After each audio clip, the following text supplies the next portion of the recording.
Today, what I want to talk to you guys about is wheel spacers. And when I was a little younger, a few years back, I couldn't afford nice rims, so my options were wheel spacers. And I'm sure many of you have the same situation. So we went online, we went on eBay, and we got wheel spacers. Okay, I did look at the material and the grade that the metal's made in, and it did compare to the the name brand ones. But what I wanted to show you is my experience with wheel spacers. First of all, most of the Japanese cars, to get the wheel spacer, you need a bolt-on kit to bolt onto your factory studs. Okay, so you would put the wheel spacer on, and the wheel spacer comes with its own studs. So now now that we have all that ready, it's bolted up. Make sure you torque the lug nuts, and then you just place your wheel on this new adapter. Okay, the problem is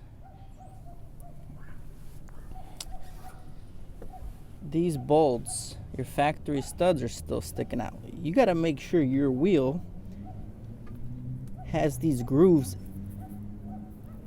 that allow this stud to stick out. Otherwise, you're going to have to grind this stud off, which you really don't want to damage your original studs, or shorten them if you ever want to go back to your factory wheel and take off the adapter. So that's what I ran into with my other set of wheels.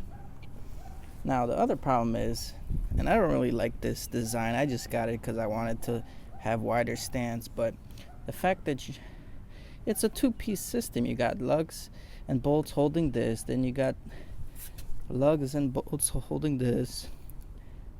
I just don't like the way it works. I would not recommend running a setup like this, whatever brand you're running, even if you're running the best system, because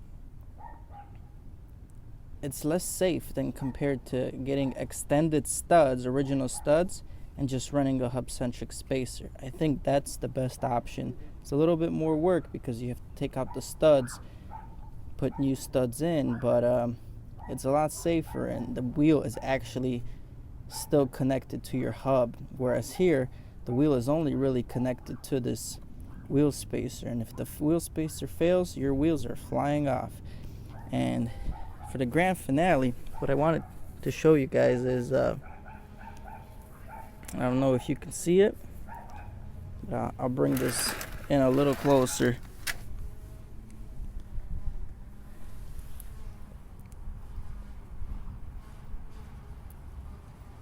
This wheel spacer actually failed on me.